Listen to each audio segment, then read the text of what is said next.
Good morning. Now we're going to continue and hopefully finish the Sikha that we've been learning the whole week from Dvar Malchut. And the Rebbe is talking very, very explicitly about Mashiach and what we have to do to bring him and what's going to be when Mashiach arrives and the importance of Mashiach, the urgency of Mashiach and the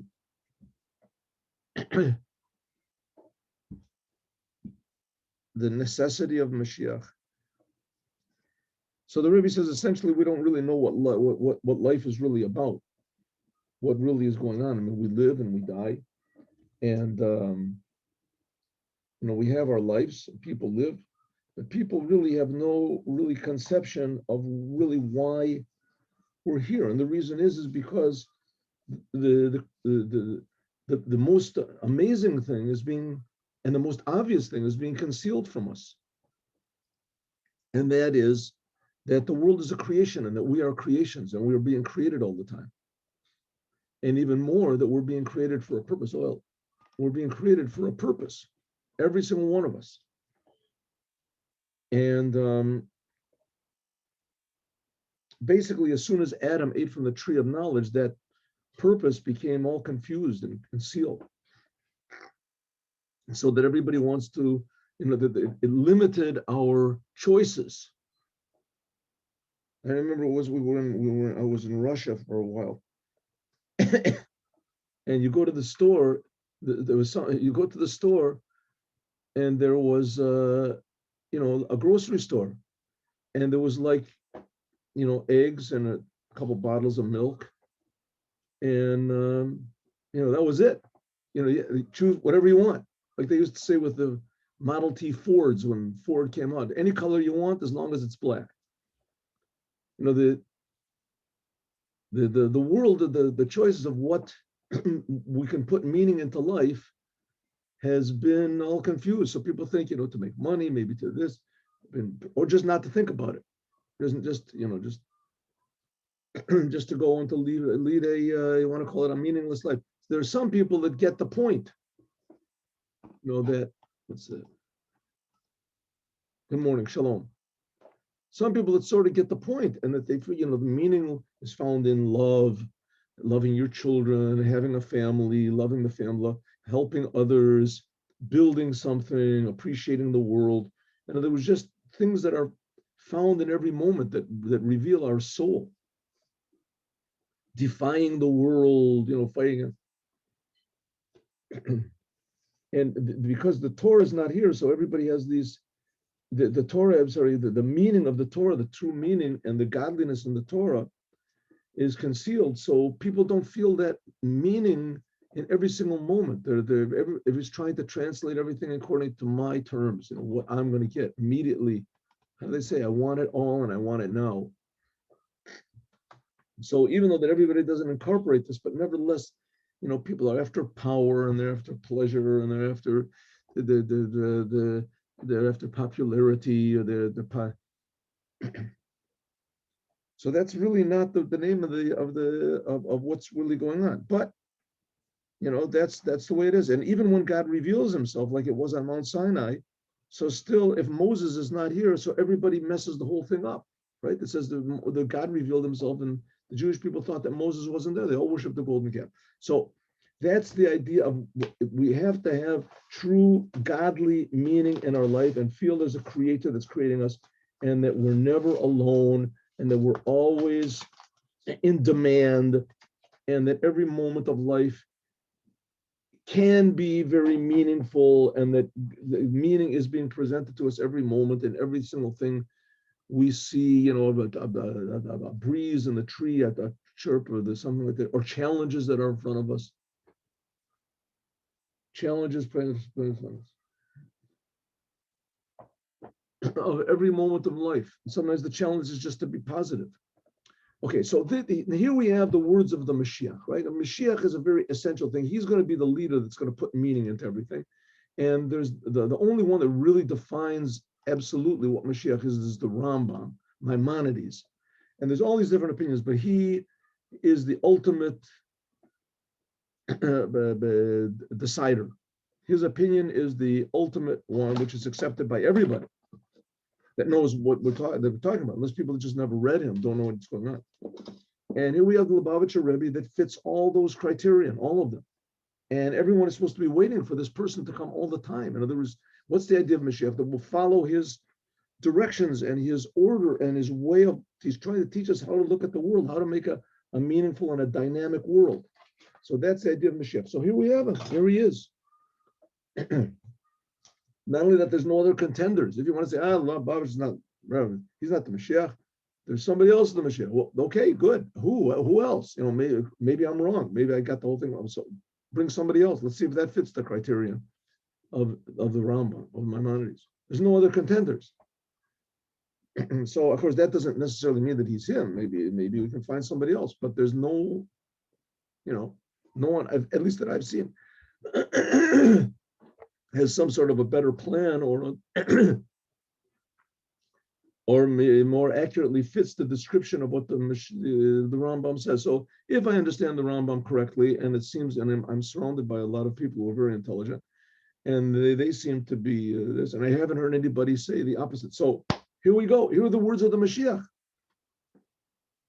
So the idea is that the Mashiach is not going to be some person who's going to, tell everybody, give me all your money, or, follow me, or else.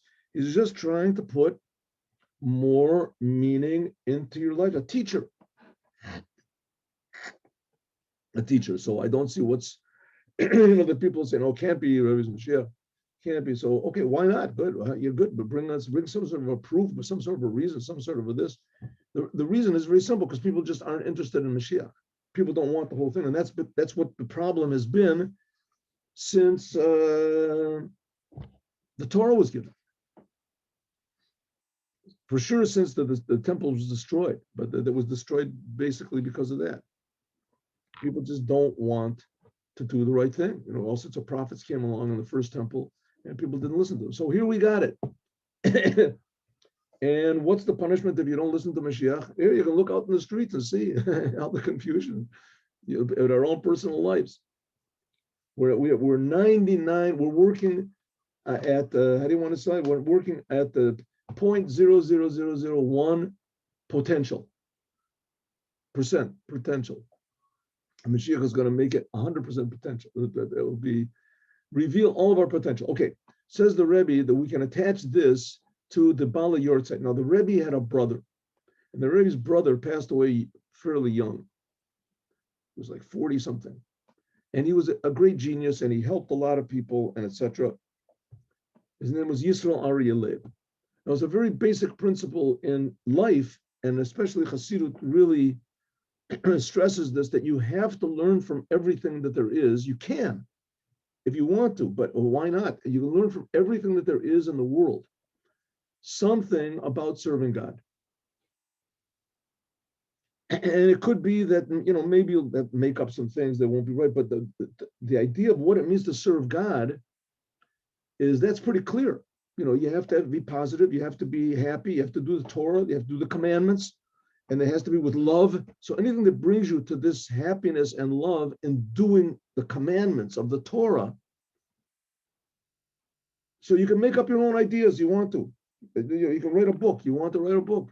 You'll be 90%, off the wall with your ideas. But if it brings people to really love God, then it probably is not incorrect.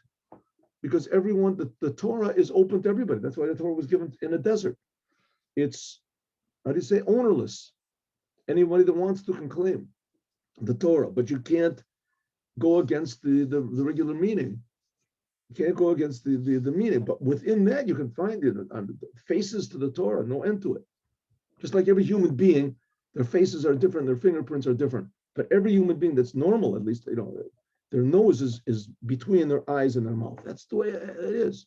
A person can say, I don't want to have my nose between. I want to put my nose. Now people are doing it. I think that. So the Torah has its basic meaning and purpose, namely that people should serve God. And that's what God wants. He wants the whole world to serve him. So, but we can learn from everything because everything is a creation and everything is created by God. And interesting, it says everything is created from God's word. Why God's word? God is creating the world with his word. That's what it says in the Bible, right? Look, why? Because words have meaning. So everything is being created with God's word means that everything has meaning, but it's not a normal meaning that we're thinking about things that we can utilize, for our day-to-day. It means that it can be utilized to have more love of God, more appreciation of God, more awe of God, more fear of God, more joy in life, more love of your fellow man, more, etc. The Kasher calls that we can attach all this with the yortzeit of the Rebbe's brother Yisroel Aryeh Leib. Now let's learn from everything in the world. Let's learn from this name also, Yisroel, Aryeh, and Leib.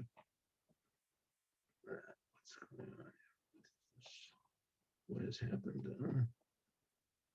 The rebellion of the machines. What's this? Why is this? Huh.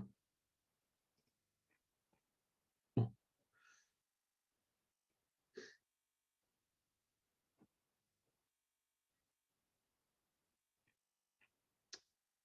All right, Yisrael, here we go. Back to him. Even though that this is just the name of an individual person, it's a even if this is just the name of an individual person. Everybody has a name, but you're going to learn from everybody's name something special. It says yes. First of all, he was a Jew, so it's got a connection with all the Jewish people. Since that all the Jewish people are one, it says one body. Right? We see in the beginning, God said to Moses, go into Paro and say, my son, my firstborn Israel. All the time it says in the prophets, my firstborn, my son. It's referring to the Jews. The Jewish people are called one. My son. Ubefrat, and especially Sheshemo Rishon, the first name of the Rebbe's brother was called Yisroel. Oh, so here we have a good thing. The Yisrael means the Jewish people. Now, the Jewish people are special, right? God chose the Jewish people. That's the 10 Commandments. Pretty much everybody believes the 10 Commandments were given, unless people just don't believe in God at all, but they believe the 10 Commandments were given, at least in Western society.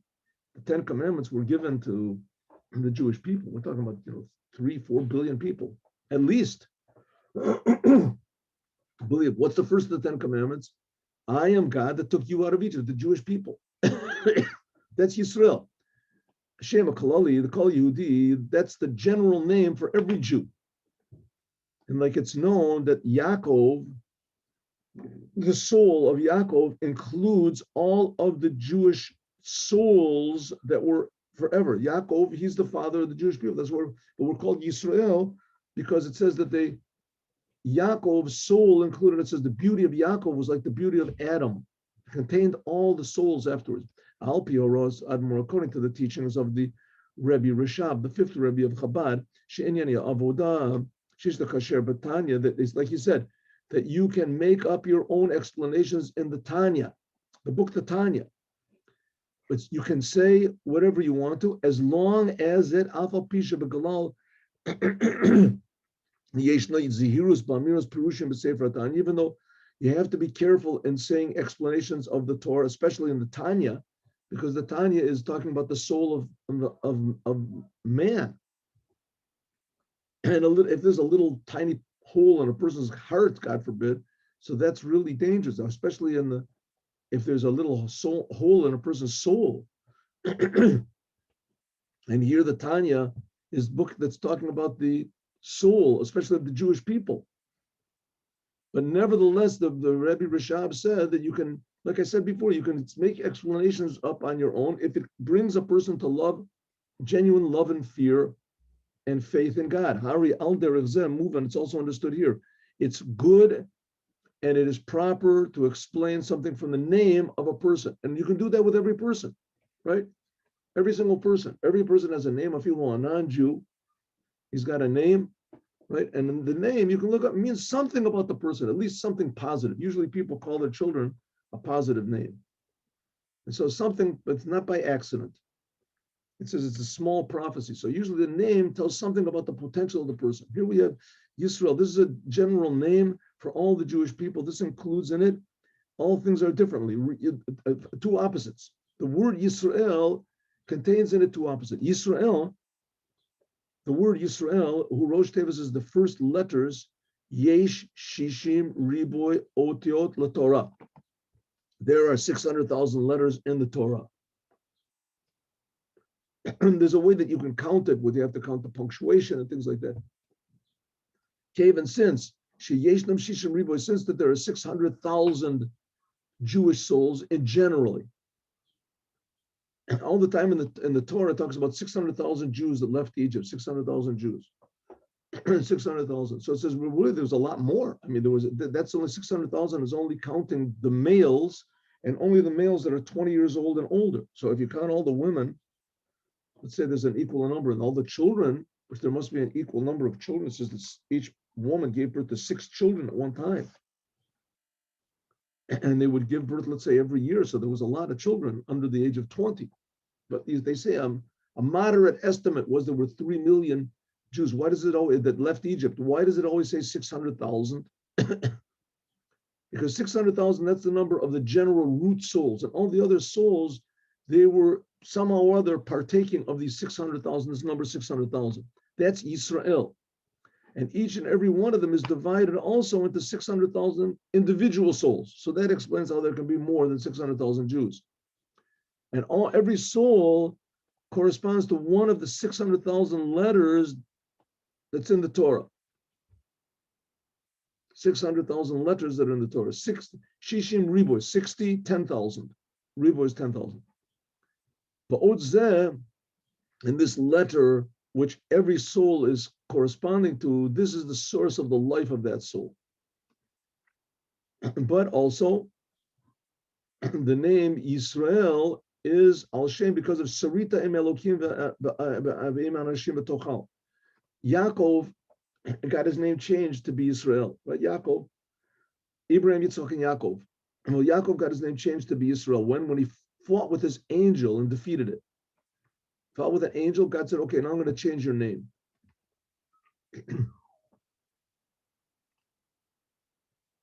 This idea of fighting with gods and with people, and when he fought, it says he fought a battle with the angel, that was the Elohim.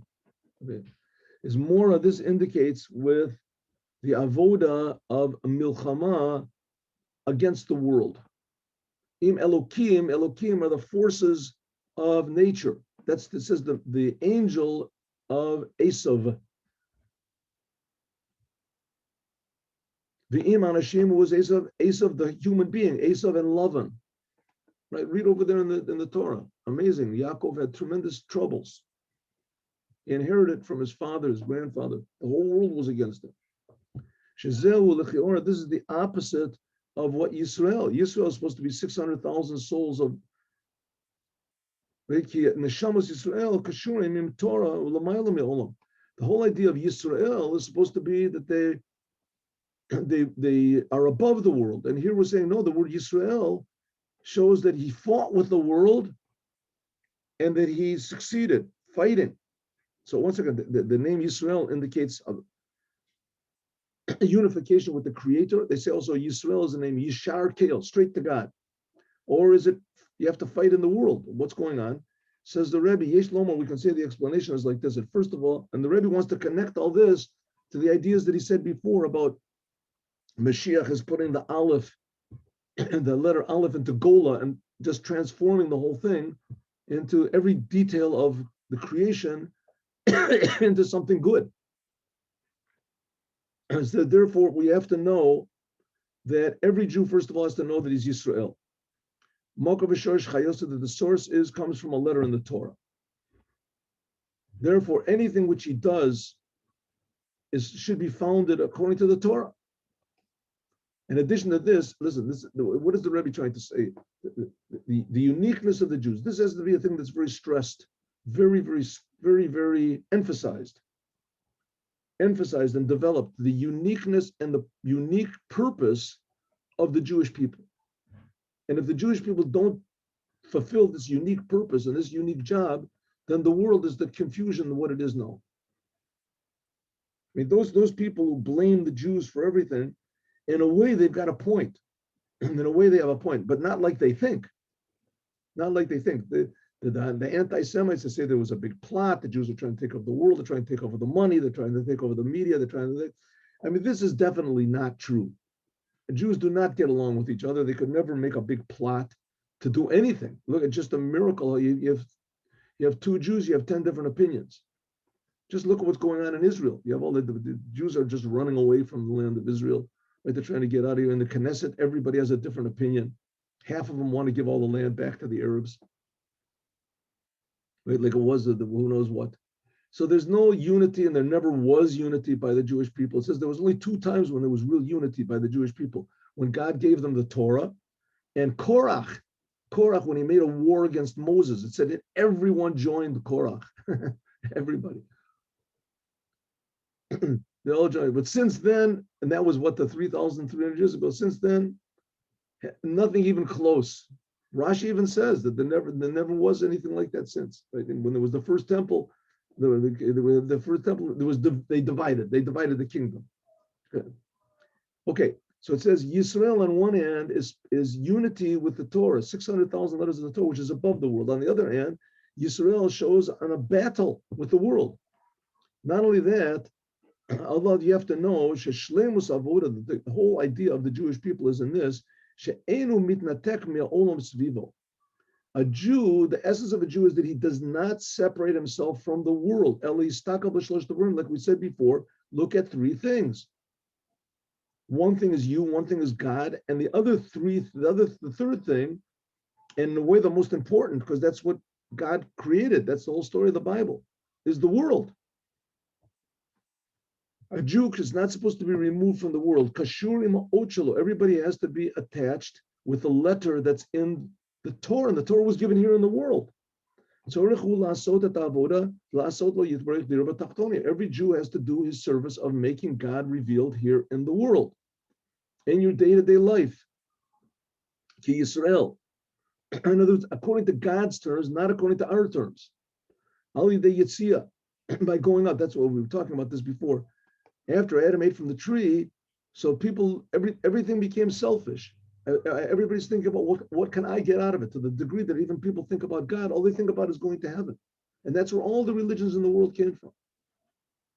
It says the whole idea of the Jewish people, Yisrael, is supposed to be that the world will be conducted on God's terms, that this world is important.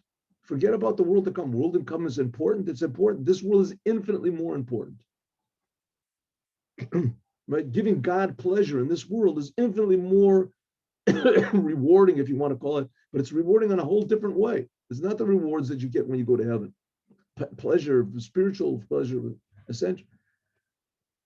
It's a whole different system and a system of values. That's the Jewish people. When a person is in this world, goes into the world together with the Torah in the world, then his work with these even angels, the powers, the natural powers which are in the world, right? Anger, lust, etc. Like Rabbi say, everything in the physical world has a spiritual power that makes it grow. Even the grass in the field. You know how many blades of grass there are in the field? You know how many fields there are? Well, every single blade of grass has some sort of a spiritual force that makes it grow. On one hand, you can say, come on, there's so many blades of grass. Well, Judaism says that God creates every single blade of grass individually. God is not like us. If it was up to me, I would create 5 blades of grass, and that's it, enough. I put a big sign, don't step on the grass, and that's it. You know, when you have to have 20 trillion blades of grass in some field in the Utah or something, who needs it? It says God wants it to be there. And not only that, it's every single blade of grass has a spiritual force which enlivens it and tells it to grow. That's what it means. Yaakov fought with nature and with people. With the forces of nature, if you want to call it the gods of godly forces, nature and Elohim. Asu, Esav, and Lavan. Umus Olam, namely all of the nations of the world. You ever notice, I mean, isn't it a bit strange to anybody how it is that the United Nations always Israel. Everything is Israel, Israel, Israel, Israel. They're always talking about Israel. We're going against Israel. Israel's the problem. They're all the problems. They're the bigots. They're the Nazis. The Jews. They're the worst. They're Goliath. The whole rest of the world is David. Right? The terrible. The world. They're the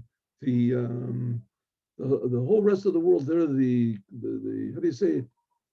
They're the unfortunate ones. They're the underdogs. They're the poor, unfortunate, the Jewish people. They're the ones that are destroying, and they're the evil ones. And that's not China, and it's not communism. It's the Jews. You go to the Jews, you don't know what they don't know what you're talking about. Which Jews are these? Where's Hashem? It doesn't help. No, the Jews, they're the ones that do it. And Vasham, there's so many jokes about this in Judaism. Vasham, leave note here in this physical world. Forget about the nations, forget about the opposition. That's Judaism was like that from the beginning. Our idea is not to defeat the world, it's to transform the world, to inform. Yifnu elecha kol rishei oretz, to inform the world that God is creating them and that somebody fooled them.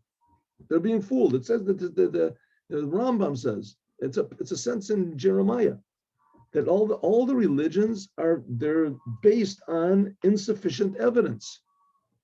But they say it as though this is the truth. There it is. This is the way. Follow me. This is the way to go. It says the sheker nachalu avoteim, that all the non-Jews will see that it's a prophecy in Jeremiah. All of them will see that the whole way that everybody looks at the world is wrong. But unfortunately, it's in the hands of the Jews to teach everybody, and the Jews are not doing their job. Why? Because the Moshiach is not teaching them. The Moshiach they're not taking the lessons seriously of the Moshiach. Here it is. Yeshishim Ribos, the Torah, there's 600,000 letters in the Torah. And by means of that, they can defeat man and the angels with the power of the Torah. They can transform nature, the powers of nature, and all the nations of the world, and rule over the whole entire world. What does it mean, rule over the entire world?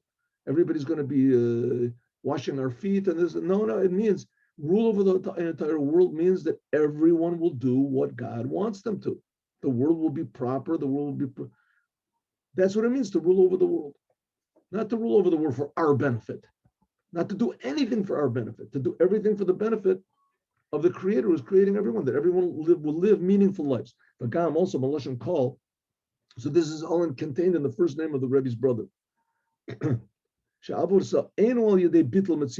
not by destroying the world or everybody goes to heaven that believes in me. No, it's to be in this world. Always gabros al olam, to force them, but it's in a way that he uses the powers, the natural powers themselves, to serve God. And this affects all of the non-Jews, that they on their own will come to serve God.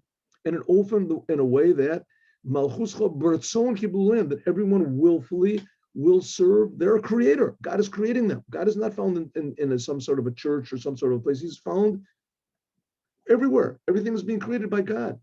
He's created, but God has laws. That's what the Torah is. That's the message of the Jews. Not just that God exists, but that God exists for you. He wants you to be his partner. That's the Torah. That's the importance of the Torah. Until Sha'olam Matzvah, that the whole world will say, Shetochal. That's the whole idea of Yaakov and Yisroel, that the world itself will help serving God, like we're going to learn later on. I don't know if we get to that. By means of this, it will be Tochal. That the whole world will join together in serving God. What does it mean? To reveal all of the potential, the good in the world. Actually, in Geula, there'll be this whole idea of Geula. The ALEF will be revealed in the in the world. And by means of this serving God, by means of refining and purifying, elevating, giving meaning, attaching everything in the world to the Torah, that means yecholet. What does it mean, yecholet? That there will be an additional abilities. Yoter v'yoter yecholet. There will be in addition to the fact that there will be added ability and revealing of potential in every single Jew, and by means of that, every single human being. But first of all, the Jews first, by means of the service of the godly soul, how it is in the body and in the animal soul, then it will be the work in the world will be Tosefet Koach, then there'll be added powers and abilities. Rav Tavuz B'Koach Shor, like we said, tremendous ability in the power of an ox. An ox is very dangerous. And this is also the idea of Aryeh Leib. The Rebbe's brother was called, so from Yisroel, we learned what is Yisroel, that he has to be on one hand attached to the Torah, and on the other hand, he has to be in the world like Yaakov and defeating the angels and people, etc. This is Aryeh Leib. Havaya, like it says in Pirkei Avot, Havi Gibor Ka'aryeh, that you have to be strong like a lion to do the will of God. Like it says in the beginning of the Shulchan Aruch also. In the beginning of the Shulchan Aruch, it says you have to be strong like namely what? Strong like a lion. Aryeh Leib is two words for a lion. Aryeh is Hebrew and Leib is Yiddish. There's a lot of also Shalom, right? Dov Bear, Tzvi Hirsch. There's who mitkaber al kol olam ahelamot v'hastarim, that he overpowers like a lion, overpowers all of the concealment of the world. In addition to the fact that he is like the level of Yisroel, we said, but also in things of holiness, he's overpowering. That's Aryeh. That's a Hebrew word. He's also it's like conquering the matters of physical. Leib is Yiddish. It's how do you say, mundane speech. It's not holy language. In addition to that, Leib is the letters of Lamed Beit with a yud in the middle. Leib means a heart. With a yud, this is hence at the heart of a person, and the 10 powers of the soul. And especially, like it says, Leib, sometimes it's written Aryeh Leib with two yuds. Keneged shtei adargos shel neshama. In Yiddish, there's no vowels, so they use the letters are used as vowels. If there's one yud, it's usually an e sound, lieb, and if there's two, then it's an a. Called a tseri. Yaakov, Yisroel. That's the two levels of the soul, namely Yaakov and Yisroel. That corresponds to this Aryeh, Aryeh Leib, namely the holy aspect and the physical aspect. Yisrael is the higher aspect of the Jews, and Yaakov is the part that's in the world, so to speak. Even since the service of Yisrael is to make a dwelling for God in the physical world, using the 10 powers of your soul, according to how they are found in the heart of a person. So if so, this idea of Yisrael Leib is always in completion. It has to be Yisrael, that's a Hebrew word, Lashon HaKodesh, holy language, and also Leib, which is the Yiddish, means that you have to be also in holiness and in the physical world at the same time. Now, this is a general example for all mankind. Like it says, even though I am asleep, my heart, Leib, my heart is awake. And also we can say that Leib, it surrounds the letter Yud. This is the 3 garments of thought, speech, and action, the 3 letters, which surrounds the 10 powers of the soul. And we can also attach this with the Yom Yud Gimel Iyar. That's going to be tomorrow. That's going to be, on Sunday. That's the day he passed away. Yud Gimel is the Gematria Echad. So here the Rebbe is just giving us an example how you can take anything in the world, and if you have the proper key to doing this and the proper idea of what you want to accomplish, is you can attach it to the service of God. This hints at the service of it says God will be one. Yud Gimel is the gematria of one. Aleph is one. Ches is this is the word one. 9 and 4. 9 and 4 is 13. That's a gematria of 13. That's Echad. So that he passed away on the 13th, that shows something about of service that we can learn for every single Jew. If so, we can learn many, many teachings about the service of the Jewish people to bring the future redemption and the way that we have to prepare the redemption, especially now we're on the end of exile. We're in the end of the exile. Gola. Ba'agula. Immediately will come the redemption, because we said, what is the difference between the future redemption and the exile? Just adding a little bit of good. First of all, we have an answer to all those people that they are very surprised and very shocked that we're making such a big noise about that we can bring the redemption, Moshiach, and then it can come immediately, in an instant.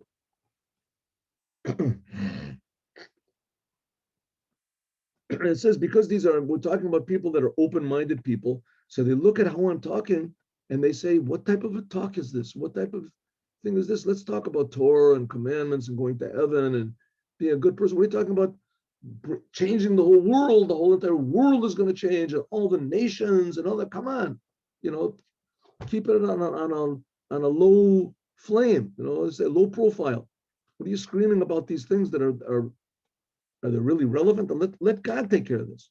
What are you yelling about it? Says the Rebbe, Kashem, when Mashiach will come immediately, what's going to be, they asked, if everything we do that we've done up to so many years, the work that we have, the money that we have, all of our properties, our friends, our attachments, all of a sudden, whether Jews, non-Jews, all of a sudden,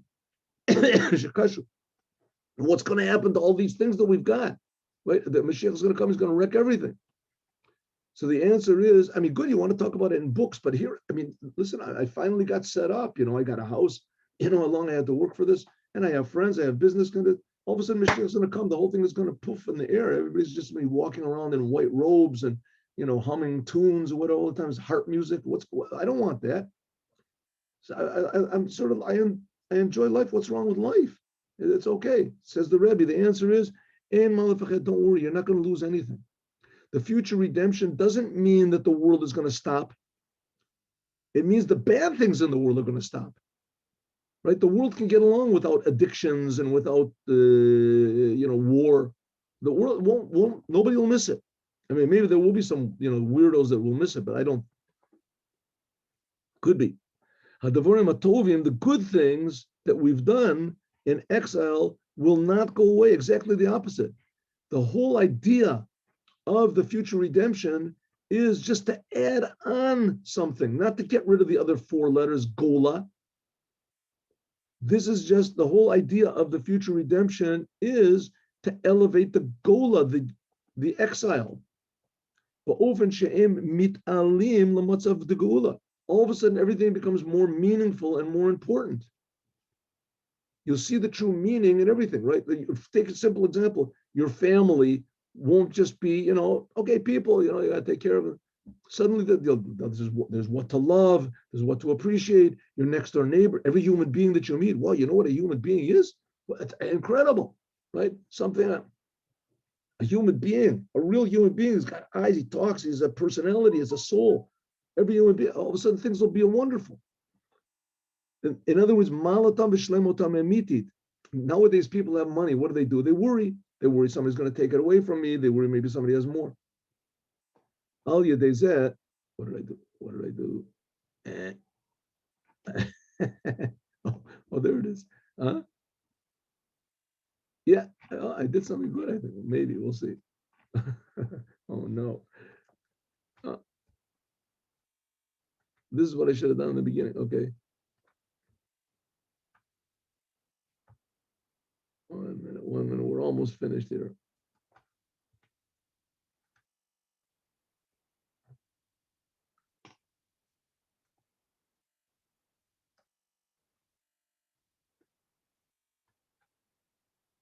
Oh yeah, okay, there we are. So there's so many people that are worried, what's going to be? I'm going to lose everything. So the answer is, don't worry about it. The world is going to stay the way it is. The bad things will go away. But the things, you have money, you have friends, you have this, it's all going to be the same. So therefore, there's nothing what to worry. Don't worry.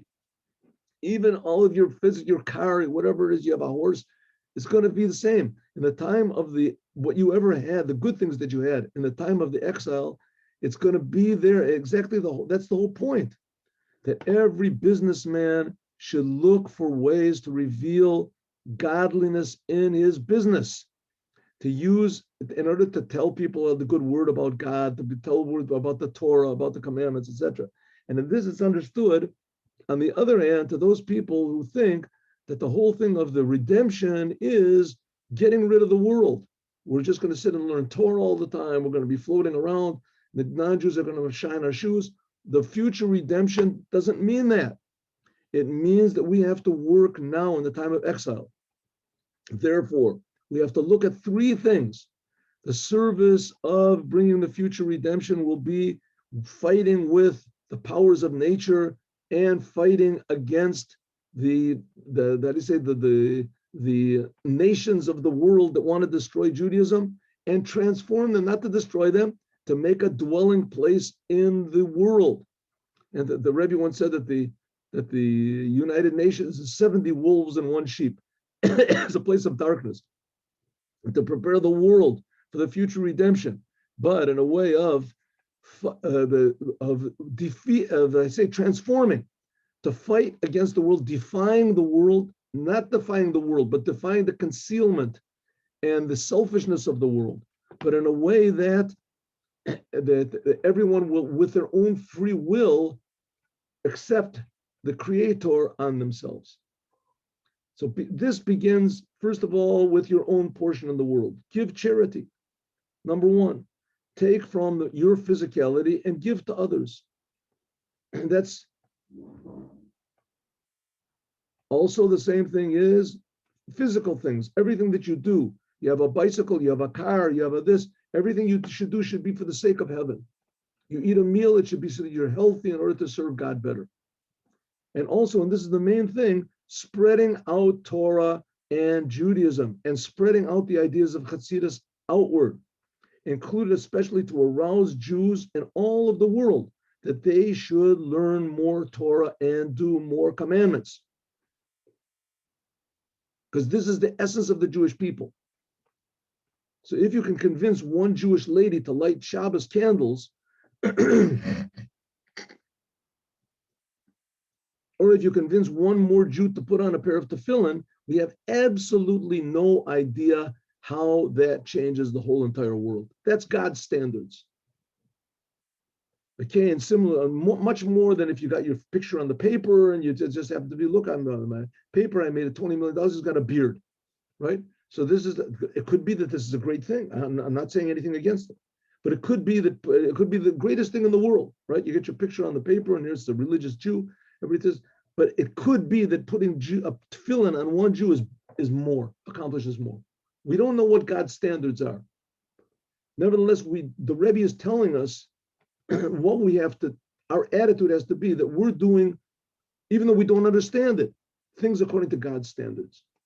If one more person puts on tefillin, one more lady lights Shabbos candles, one more person learns Torah, okay, and also to advertise in the whole world that God is the Alufo Sha'olam, that God is the master of the world, including also the non-Jews in regarding to the 7 Noahide commandments. Tell the non-Jews of the 7 commandments. The Rebbe said that up to now, people have not been talking about the 7 Noahide commandments. This is a speech he gave in the 1980s, 86. So because it was simply dangerous. It was dangerous. You said a word against the church, they'd burn you. Right? You can't speak against the church. The Rebbe said, now it's finished. We're not talking about speaking against. We're talking about telling people the fact of the matter is that God wants every non-Jew to worship only him, and that your religions are not the whole picture. So if so, now we can see that's the whole thing of Geula, that you have to take the world, the Galut itself, and just add a little bit of meaning to it. Add Torah, add commandments, say another good word about the 7 Noahide commandments to the non-Jews, to the Jew. First you have to know what they are. Say a good word about Torah and commandments to the Jewish people. on until Davka, this service that we do in exile, this is going to be what's going to bring the future redemption. So now we can understand that the things itself, the world itself, and the nations themselves, they will help us to bring about this true. That was the idea of the United Nations, right? What was the United Nations? It's supposed to be to bring peace in the world and progress in the world and health to the world, etc. That's what we can say, that now we're in the end of the time of exile. So now we can see it's even more revealed. We can see that the non-Jews are actually helping us to serve the creator of the universe. And first of all, we see that the majority of the Jewish people nowadays, they're living in places where you can do Torah and commandments. I don't know if there's any nation in the world that forbids you to do Torah and commandments. Even the Jews that are living in Iran or these other places, they let them do Torah and the commandments, right? They can't be the head. They can't hold positions. They can't whatever it is. But it's not like it was in Germany and all these other places, right? That you're not allowed to. There's no place where a Jew can't learn the Torah anymore. Says the Rebbe, even in the last years, we can see that the relationship between the Jews and the non-Jews has improved. Now, just recently, everything is turned around. But now we can see the Rebbe is stressed, and I think we have to stress this very strongly.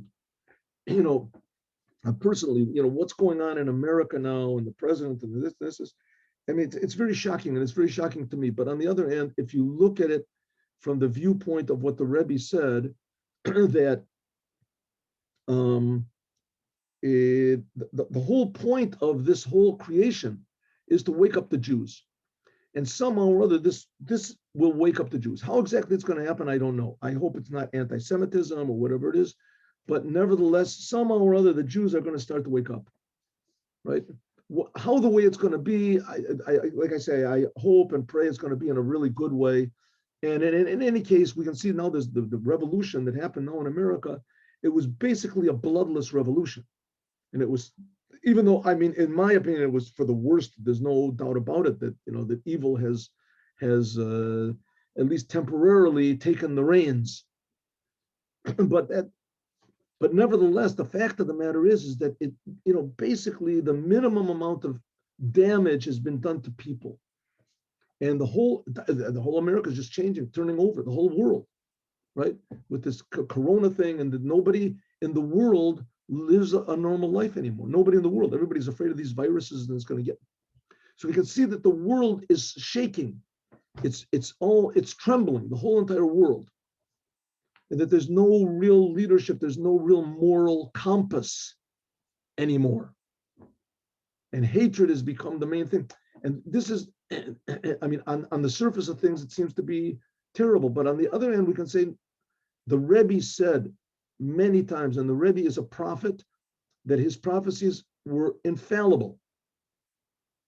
With the 6 Day War and with the Scots and the Gulf War, and just the amazing miracles, incredible miracles that the Rebbe has done. And the Rebbe said time and time again, and we would finish this, we would see, but we haven't got time, that ours is the last generation of the exile. That's it. And it's the first generation of the redemption. And that the Moshiach is already here. We just have to open up our eyes to see him. And this is the only thing that sort of keeps me positive, because I see what's going on, and I'm very, tremendously shocked. The elections and things like that, obviously shocked of what's going on, and therefore the temptation is to talk about these things, about the negative things that are happening.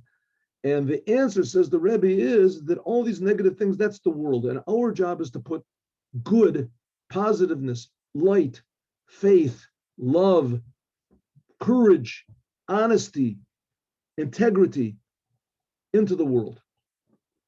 So it should be this, God willing, this Shabbos, Sunday, we'll listen to the news and they'll say, Moshiach is here, the United Nations has disbanded. They've declared that there's a creator of the universe and that they go on to learn the 7 Noahide commandments for all mankind. And the whole world will be joyous with the arrival of Moshiach. Now, have a good day, have a good Shabbat, and God bless you all. See you all on Sunday at 8:15 for Hasidut class. Shalom uvracha.